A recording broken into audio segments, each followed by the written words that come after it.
A'udzu billahi minasyaitonir rajim. Bismillahirrahmanirrahim. Raditu billahi rabban wa bil islam dinan Muhammadan nabiyyan wa rasulan. Rabbana zidna ilman wa fahman wa alhiqna bis salihin. Allahumma akhrijna min dhulumatil wahmi wa akrimna bil nuril fahmi wa hasinna khalaqana bil hilmi wa sahhil lana abwaaba fadlika wa shrah lana Allah.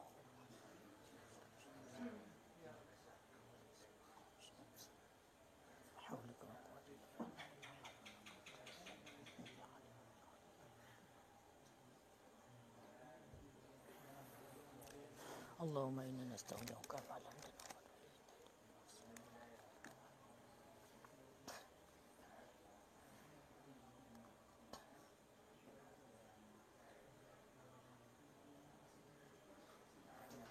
Qala al-musannifu wa syarihuna rahimahumullahu ta'ala wa nafa'ana bihim wa bi'ulumihim fid daraini amin ya rabbal alamin.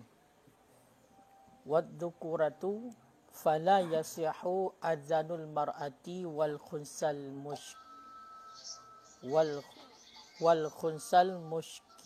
mushkili lirrijali.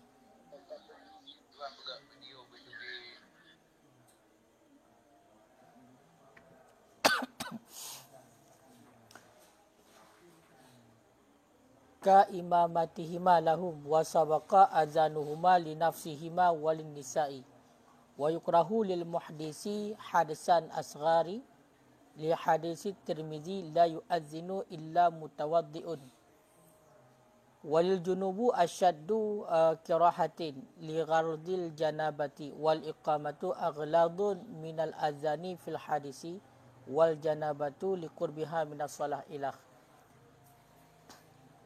Bismillahirrahmanirrahim. Wadzukuratu, dan bermula syarat muazzin, orang yang melakukan azan. Zukurah itu laki-laki. Dan bermula syarat orang yang melakukan azan. Zukurah itu laki-laki. Fala yasihu azanul mar'ah, maka tidak sahlah azan si perempuan. Maka tidak sahlah azan si perempuan. Wal khunsal muskil, dan tidak salah azan si khunsa muskil. Dan tidak salah azan si khunsa muskil. Ka lirrijali, bagi orang laki-laki. Lirrijali, bagi orang laki-laki. Ka imamatihima, sama seperti imam keduanya, si perempuan dan si khunsa muskil. Lahum, bagi mereka itu laki-laki. Lahum, bagi mereka itu laki-laki.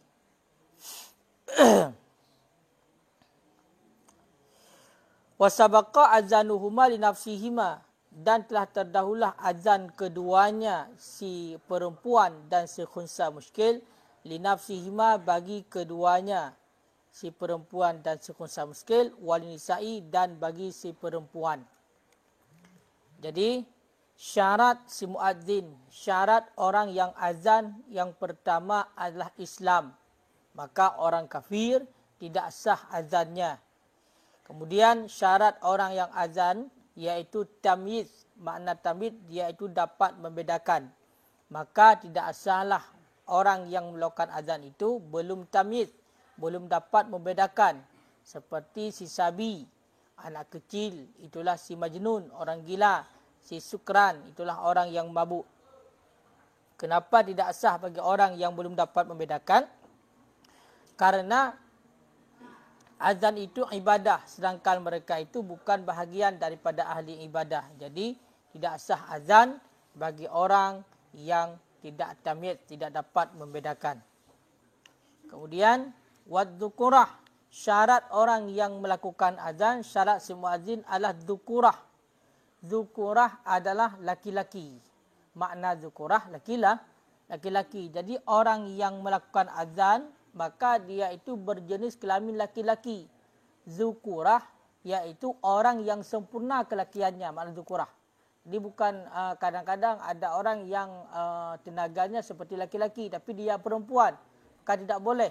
Ini syarat muadzin, syarat orang yang melakukan azan adalah dzukurah, orang laki-laki, orang yang sempurna kelakiannya. Dalam artian laki-lakinya sempurna, bukan bencong dia. Tolen, laki-laki tolen, bukan tolan, laki-laki tolen. Maka tidak salah azan si perempuan. Berarti wanita tidak sah azan. Bila wanita yang melakukan azan, maka tidak sah azan. Begitu juga si khunsa muskil. Khunsa itu adalah bencong. Bencong yang muskil. Makna muskil itu, apa makna muskil?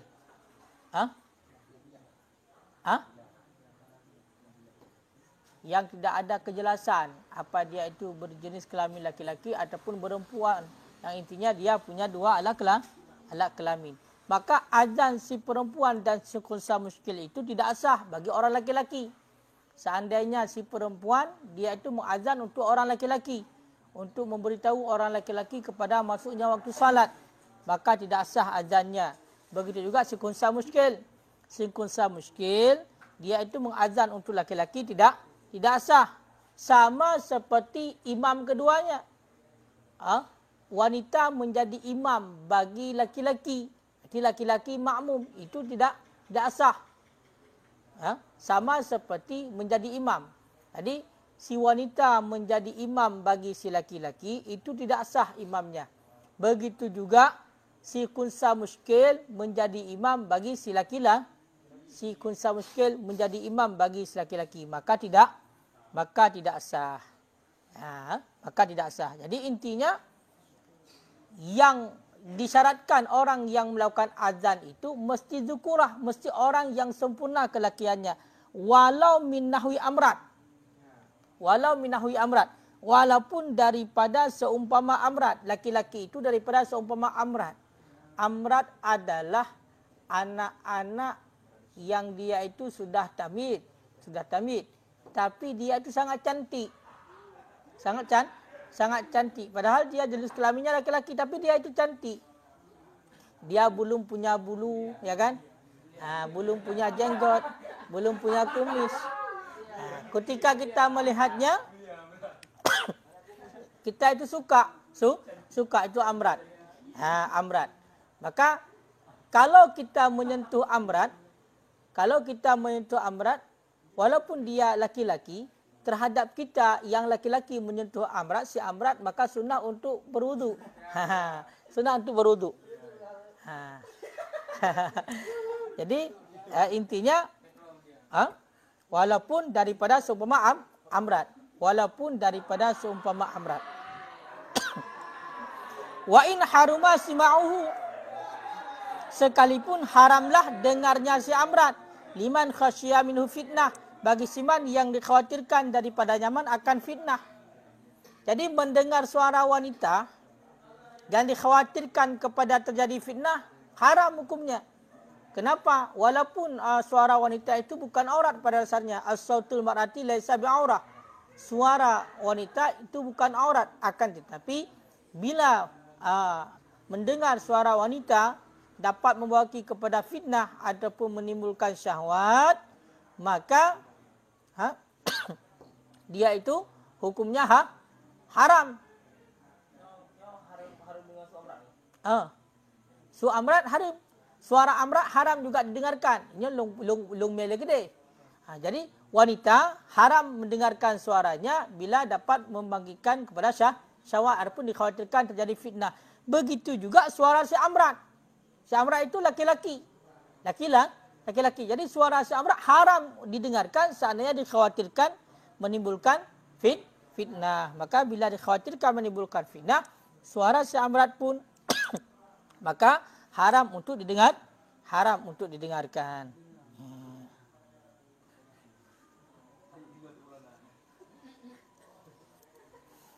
Haram untuk didengarkan. Jadi intinya laki-laki itu merupakan salah satu syarat kepada muadzin. Berarti muadzin mesti berjenis kelamin laki-laki.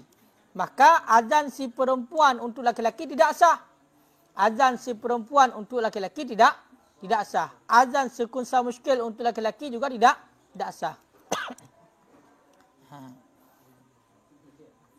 Bunyi dalam qauluhu lirrijali aisyara bidzalik, mengisyarah yang musannaf dengan demikian ila daf'i tikrar, kepada menolak berulang-ulang fi kalamil musannaf, pada kalam musannaf. Artinya tiada sah azan si perempuan dan si khunsa lirrijal, bagi laki-laki. Mazkurun yang disebutkan huna pada di sini. Dan adamu sihatihi, dan tiada sahnya azan minhuma daripada keduanya. Daripada keduanya si perempuan dan si khunsa muskil. Lahuma bagi keduanya. Jadi si perempuan untuk si perempuan juga tidak sah azannya. Si perempuan untuk si khunsa muskil juga tidak sah. Begitu juga tidak sah azan si perempuan dan si khunsa muskil bagi para perempuan. Faham kira-kira? Makanya wanita tidak disunahkan azan. Ya. Mazkurun fima mara, yang disebutkan fima mara pada barang yang telah terdahulu. Fahuwa minhuma laisa azanan mutlakan. Maka bermula dianya yang telah disebutkan daripada keduanya. Maka bermula dianya azan minhuma daripada keduanya laisa azanan mutlakan. Itu tiada itu azan. Hal kana mutlak wa in kana ala surati, sekalipun ada ia di atas bentuknya azan. Jadi bila wanita melakukan azan, walaupun dia itu mengumandangkan secara tertib seperti azan, bentuknya seperti azan, tetapi itu tidak dihitung kepada azan secara mutlak. Maka wanita mengazan untuk dirinya sendiri dan wanita mengazan untuk para wanita yang lain, tidak sah azannya. Begitu juga si khunsa muskil. Si khunsa muskil mengazan untuk dirinya sendiri dan juga mengazan untuk para wanita juga tidak sah. Kenapa? Karena azan daripada si perempuan dan daripada si khunsa muskil itu bukan azan secara mutlak walaupun bentuknya azan. Walizalika, dan sabit karena demikian, hurima minhuma, diharamkan akan azan minhuma daripada keduanya. Kenapa? Litasyabuhi birrijal, karena serupa dengan laki-laki, kama taqaddama, sebagaimana barang yang telah terdahulu ianya barang. Makanya tidak sah azan si wanita dan si bencong, si khunsa. Karena demikian haramlah mengazan. Kenapa haram mengazan oleh keduanya? Karena menyerupai dengan laki-laki. Jadi menyerupai dengan laki-laki hukumnya haram.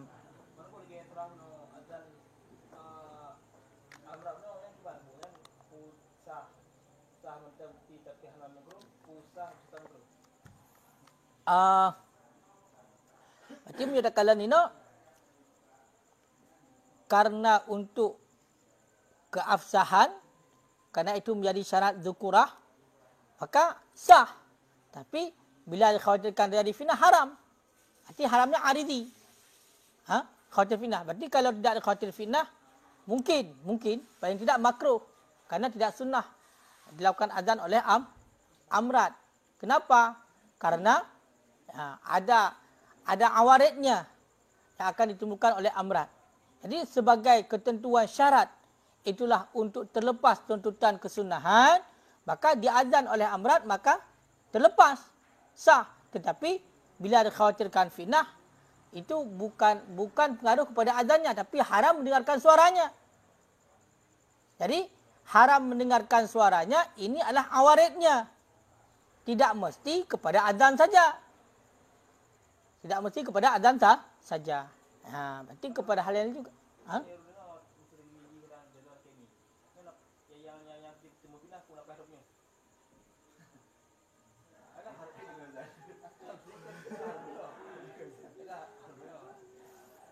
Baik tak dengar. Kiban cara-cara budak tok geliung. Sebabnya sunnah mendengar azan dan menjawab azan. Sedangkan menghindari daripada haram wajib. Kan beda. Mungkin kita itu kan punya syahwat kuda, ya kan? Mendengar suara bukan wanita saja, tapi suara si amrat, ya kan? Menimbulkan syahwat. Dikhawatir terjadi fitnah, ya haram mendengarkannya. Kenapa? Karena kan begini, si amrat itu hampir serupa dengan wanita dalam segi bentuk tubuhnya. Cuma bedanya dia tidak punya gunung Gurute sama gunung Selawah. Tapi yang lain kan sama. Makanya si amrat itu identik tubuhnya kepada seperti si wanita. Dia itu tidak punya bulu yang zahir. Intinya dia kumis tidak punya, jenggot tidak punya, kulitnya berarti putih, licin seperti itu. Itu si amrat. Tapi kalau udah besar mana ada lagi ya kan? Nah, ini biasanya pada anak-anak kecil biasanya.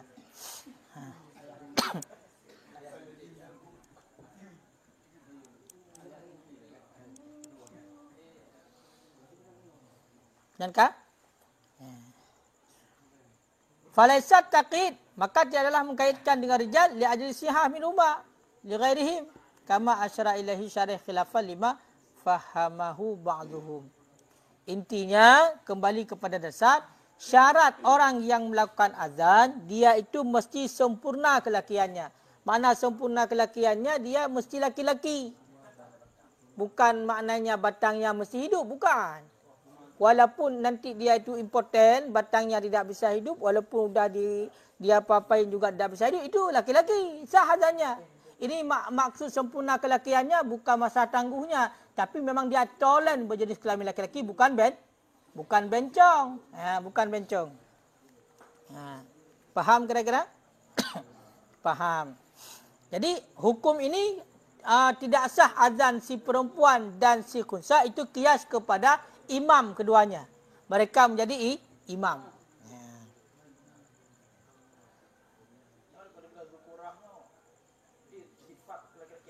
Ya. Sifat ini kembali kepada jenis kelamin. Laki. Bukan kepada tangguhnya. Bukan kepada tangguhnya, tapi jenis kelaminnya benar-benar laki-laki. Makanya yang keluarnya adalah khunsa. Makanya khunsa, ini khunsa wazih. Coba ini khunsa wazih. Khunsa wazih ada ditakdirkan falau banat zukuratul khunsa ba'da adanihi. Seandainya nyatalah kelakian si khunsa sesudah azannya, fawaju ijza'uhu. Maka bernama satu wajah itu memadanya azan. Ya Allah, ada peringatan. Jadi, seandainya khunsa melakukan azan, berarti azan tidak sah. Ternyata setelah azan, dia itu jelas. Khunsa itu laki-laki. Maksudnya, jadi dia itu punya alat kelamin laki-laki. Berarti sudah wazih, sudah terang alat kelaminnya. Karena khunsa ada dua. Ada khunsa wazih, ada khunsa muskil. Berarti, waktu dia azan, itu belum jelas statusnya. Apakah dia laki-laki ataupun perempuan. Ternyata sesudah dia azan, nyatalah yang bahasa dia itu berjenis kelamin laki-laki. Berjenis kelamin laki-laki. Maka sah azannya. Mumadah azannya menurut satu pendapat wajah.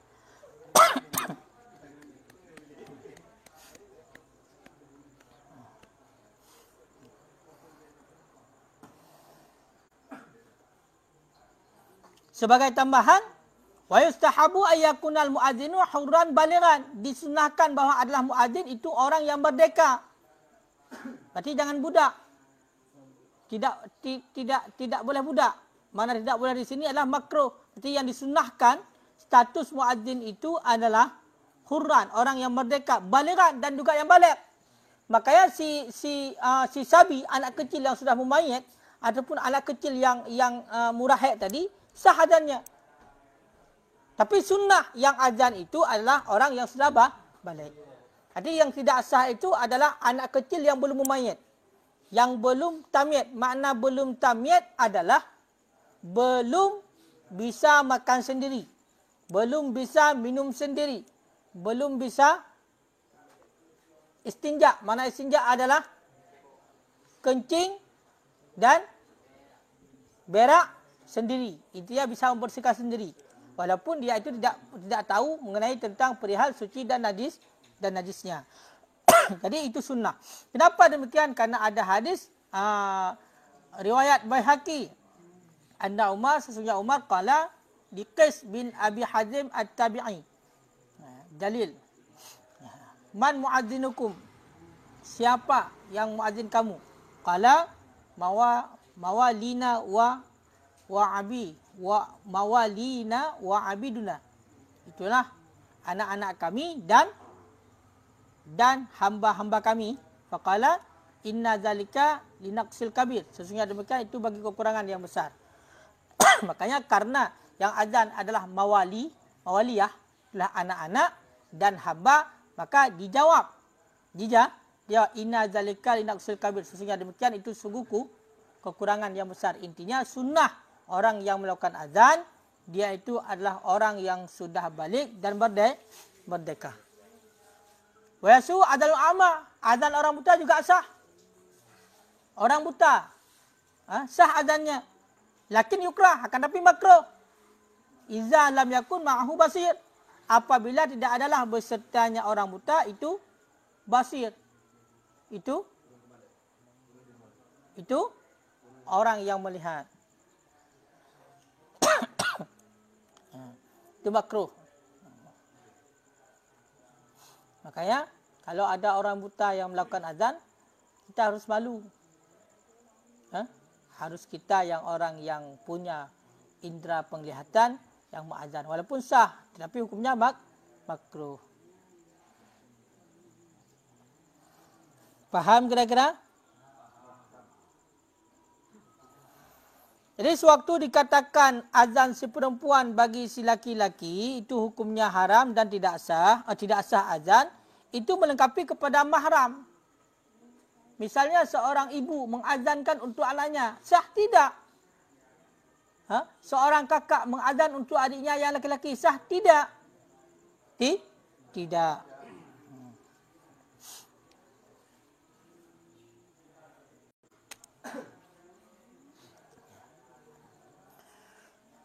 Wa yukrahu wa sabaqa adzanuhuma li nafsihima, dan telah terdahululah azan keduanya bagi diri keduanya. Jadi begitu juga azan si perempuan dan azan si khunsa muskil bagi keduanya itu juga tidak sah. Bagi perempuan yang lain juga tidak sah.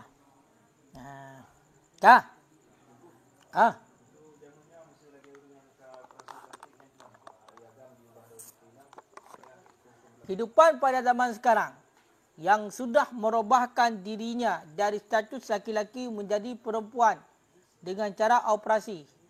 Lantas, hukumnya yang berdosa itu taghyirul khilqah, merubah ciptaan Allah, hukumnya dosa, bahkan dosa besar. Kalau sampai merubahkan alat kelamin, dosa besar.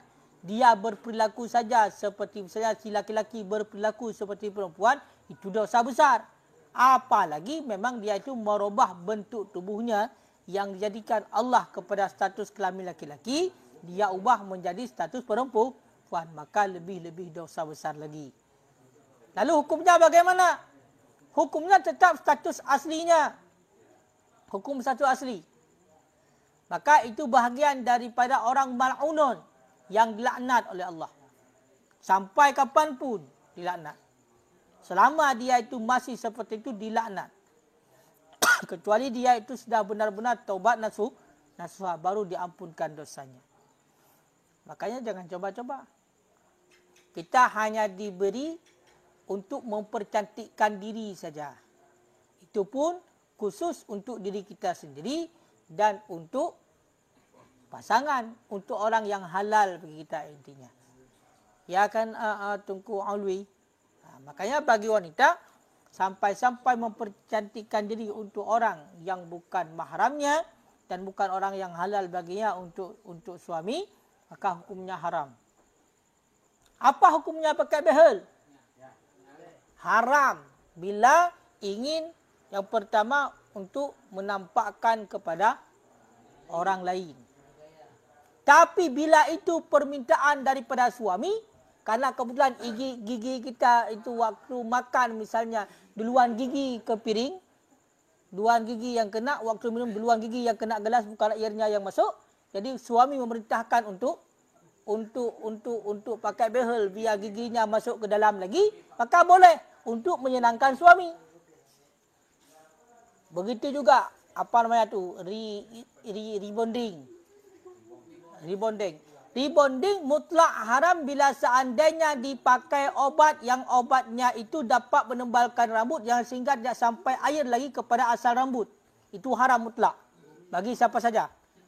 Tetapi boleh rebonding dengan catatan obatnya tidak bisa menembalkan rambut yang dianjurkan oleh suami. Biar dia itu dapat menarik perhatian suami ketika tidur bersama suami.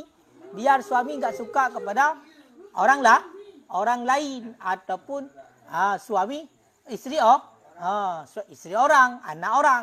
Kenapa? Karena dia itu sudah melihat kecantikan isterinya sendiri. Maka bila diperintahkan oleh suami, rambutmu keriting, maka luruskanlah, ini uangnya, trap. Itu wajib melakukannya. Tapi dengan catatan jangan sampai memakai obat yang dapat menembalkan rambut yang sehingga tidak sampai air kepada asal rambut, kepada rambut yang asli. Yang sehingga waktu kita itu mengambil wuduk, tidak sah wuduknya. Bagi wanita lebih-lebih lagi, dia itu pasti ataupun kebiasaannya dalam 1 bulan sekali ada yang namanya haid. Ketika putus ataupun selesai daripada darah haid, berhenti daripada darah haid, maka dia wajib mandi. Tidak sah mandinya. Tidak sah mandinya kalau misalnya memakai obat yang seperti itu. Makanya dia tu ada patokannya. Sampai kepada meluruskan gigi saja haram hukumnya. Kita punya gigi kelinci 2 kayak gini. Selama kita makan masih nyaman, tidak terpengaruh kepada kita tidak bisa mengunyah, maka sampai kapanpun haram untuk meratakan. Tidak boleh mengikirkan gigi, meratakan, tidak boleh. Biarkan saja seperti yang sudah ada. Tapi kalau misalnya sudah membawa kepada penyakit yang dapat memudaratkan diri, seandainya kita makan tidak bisa, tidak nyaman lagi, itu baru boleh. Itu namanya tudawi, berobat namanya. Itu boleh. Tapi kalau tidak, biarkan saja walaupun kayak gini offset. Kalau memang boleh, di luar gigi offset. Badan masih di belakang, gigi udah di depan offset. Biarin saja. Yang penting makan bisa. Paham kira-kira? Makanya ada patokan semuanya. Wa yukrahu lil muhdis, dan dimakruhkan akan ianya azan bagi orang yang berhadas. Hadasal asghar akan sebagai hadas kecil. Kenapa? Karena hadis Tirmizi. Mana hadisnya? La yu'adzinu illal mutawaddi'un. Tidak mengazan kecuali oleh orang yang berwudu. Tidak mengazan kecuali oleh orang yang berwudu. Jadi makruh melakukan azan oleh orang yang sedang berhadas. Orang yang berhadas kecil, orang yang tidak punya wudu, maka makruh untuk melakukan azan. Para muazzin, mungkin kita terburu-buru. Belum sempat kita itu gosok gigi dan mengambil wudu, sudah masuk waktunya azan. Maka kita memikirkan kepada umat misalnya, ya kan? Nanti biar umat enggak kocar kacir. Sedangkan jam azan sudah sampai. Melakukan azan dalam keadaan berhadas, maka hukumnya makruh. Maka hukumnya makruh. Itu hadas kecil. Kenapa? Karena ada hadis riwayat daripada Imam Tirmizi, la yu'adzinu illa mutawaddi'un, tidak mengazan kecuali oleh orang yang berwudu. Makanya itu hadis riwayat Tirmizi melarang. Nabi SAW berkata, la tu'adzinu illa wa anta mutawaddi'un. Jangan engkau azan kecuali padahal bermula engkau itu orang yang berwudu. Kecuali padahal bermula engkau itu orang yang berwudu. Jadi intinya makruh. Makruh.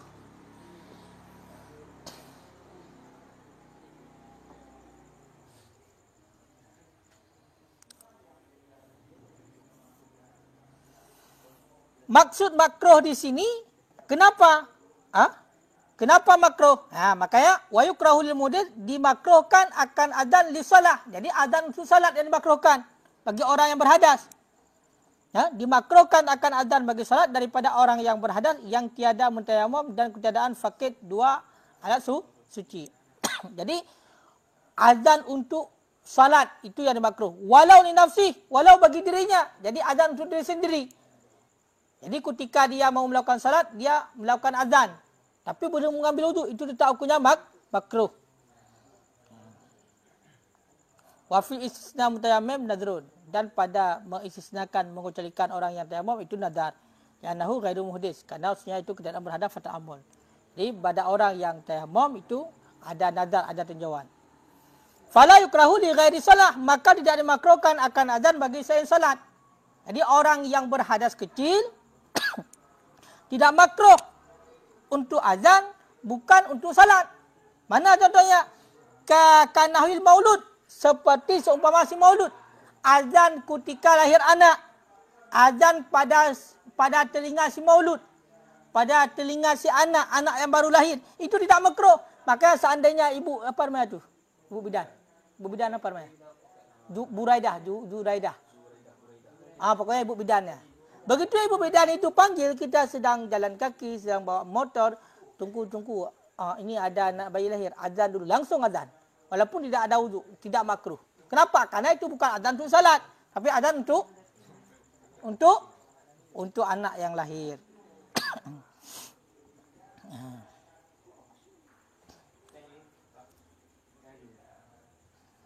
Walal mutayammim li nafsih, dan tidak dimakruhkan bagi orang yang tayammum untuk dirinya dan untuk selain, dan tidak bagi sepaket dua alat suci bagi dirinya mentah-mentah.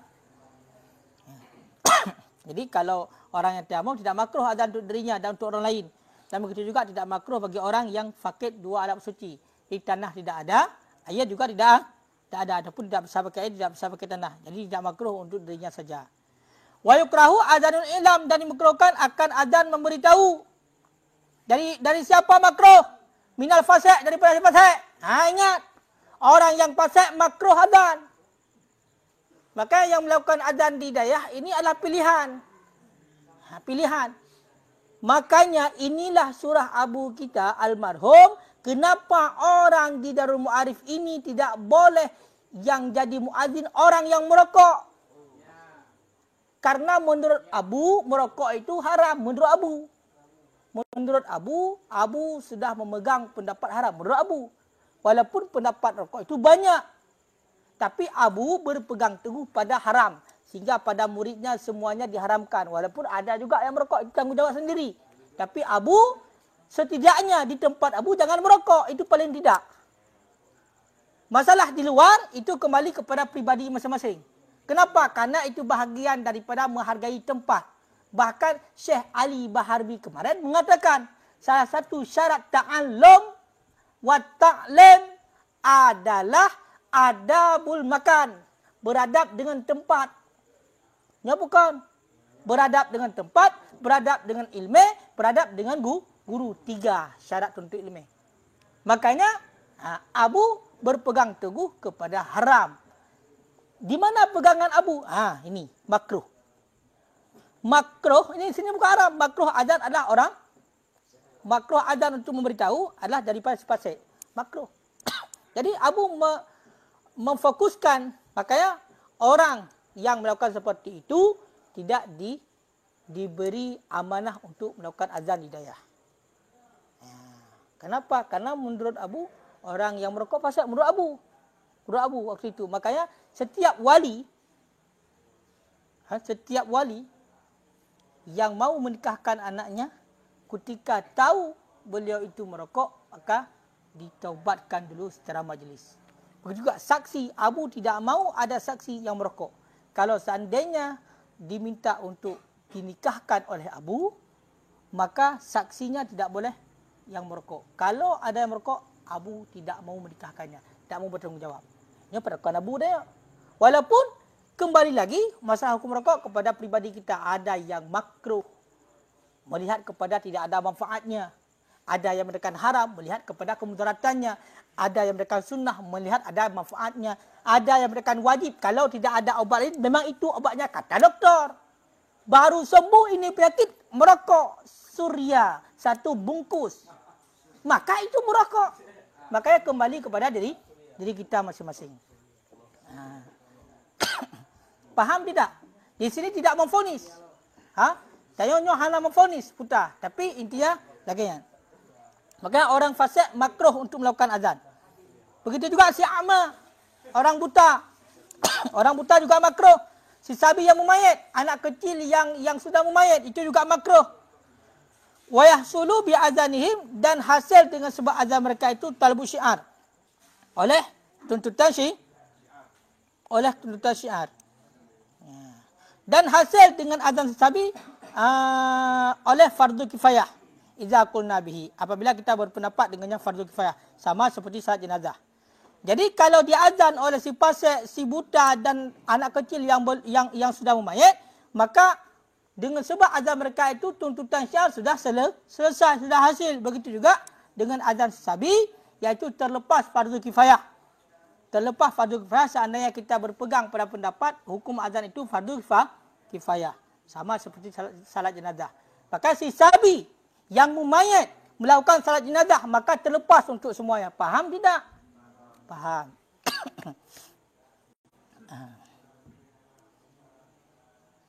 Maka jangan merokok. Yang sudah merokok, kalau bisa berhentilah.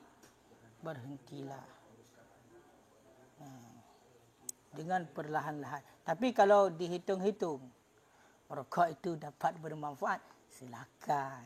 Tafadhal mashkura. Tetapi ketika kita ingin tahu hukum rokok, maka bukan hanya ditanya kepada para ulama ahli fikih, tapi tanyalah kepada tabib, tanyalah kepada doktor. Kenapa? Karena itu pengaruh kepada kesihatan. Jangankan itu memang bukan hal yang menjadi makanan. Makanan kita saja seperti nasi, bila sudah dilarang oleh doktor jangan kita makan lagi, kerana akan menimbulkan penyakit yang lebih parah, maka haram untuk kita makan. Apalagi sesuatu yang tidak bermanfaat seperti itu. Faham tidak? Tapi kembali kepada diri kita lagi. Kita yang merokok itu mengiktikadkan itu apa? Keyakinan kita apa? Misalnya kita berkeyakinan begini. Berarti saya tidak punya kemudaratan dengan merokok. Ya silakan. Berarti paling tidak hukumnya makruh. Kalau tidak ada manfaat. Kalau ada manfaat, kembali kepada sunnah. Kenapa? Ada manfaat untuk kita. Misal dengan merokok, kita itu bisa bergadang dengan membaca kitab. Misal. Itu kembali lagi. Makanya semuanya itu tergantung kepada alasan tersendiri. Karena itu bukan hukum qat'i. Karena bukan hukum qat'i. Tidak ada dalam Al-Quran dan dalam hadis apapun yang tersebut nama rokok. Rokok itu haram. Tidak ada. Makanya di sinilah khilafiyah para ulama. Maka para ulama yang memvoniskan hukum haram karena melihat kepada kemudaratannya disponsori oleh tabib, oleh doktor. Bahkan di rumah sakit saya tertulis no smoking. No smoking. Jadi enggak perlu kita tanya sama doktor pun di dinding sudah tertulis no smoking. Paham tidak?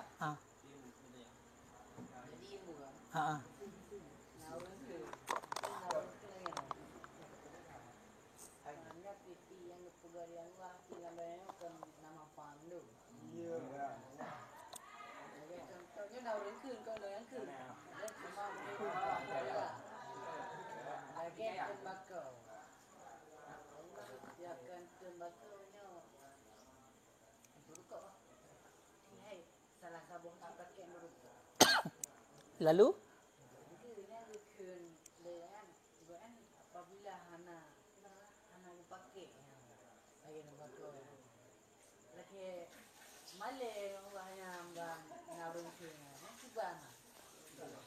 ya ayyuhalladzina amanu, wahai orang-orang yang beriman, kulu min thayyibati ma razaqnakum, makan olehmu daripada yang baik-baik yang telah kami rezekikan. Dalam arti kata ada yang tidak baik, jangan dimakan. Berarti kalau tidak baik jangan dimakan. Habis. Allah Ta'ala menciptakan semua makhluk, bukan semuanya dibolehkan untuk kita makan. Buktinya babi tidak boleh. Anjing tidak boleh. Jangankan makan, sentuh saja tidak boleh. Berarti tidak semuanya yang diciptakan bisa untuk kita makan. Tidak. Batu diciptakan untuk kita makan, bukan? Bukan. Makanya kembali kepada masing-masing. Baikkah ataupun tidak? Kalau baik, ya makan. Karena tidak mengumumi kepada semua yang diciptakan itu boleh-boleh saja memang diciptakan untuk kita. Iya, diciptakan untuk kita, tapi pakai pada tempatnya. Ganja, banji namanya. Untuk apa? Untuk obat bius. Bila untuk bedah, maka itu dipakai untuk bius biar tidak sakit. Itu boleh. Kenapa tidak boleh? Makan tidak boleh. Anjing, kita jadikan anjing pelacak, boleh. Untuk menjaga kebun, jaga tanaman, boleh. Yang tidak bolehnya makan. Babi itu juga makhluk Allah.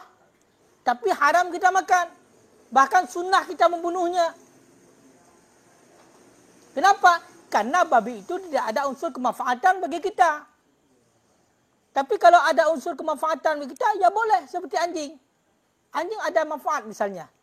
Anjing mu'allam, anjing yang sudah kita ajarkan dia. Sehingga dia itu bisa menjadi pelacak, bisa untuk membantu kita menjaga daripada pencuri misalnya, menjaga kebun. Itu boleh kita pelihara. Bahkan haram untuk kita bunuh. Makanya kembali lagi kepada kemudaratannya. Faham tidak kira-kira? Faham. Kejadian pun.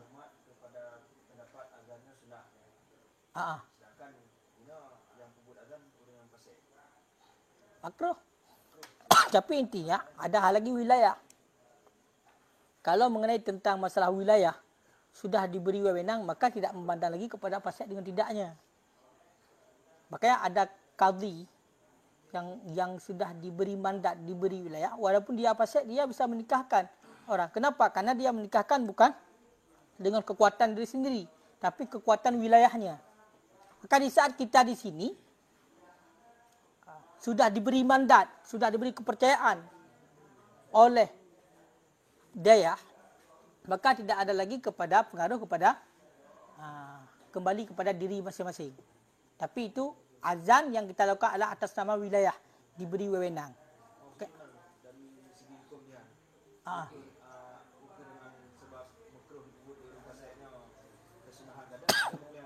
Azan tak sah.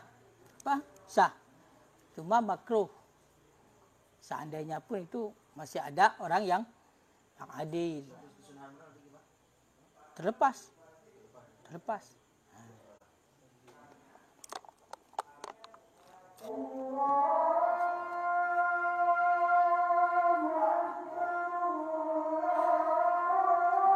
Kajian wallahu a'lam bishawab.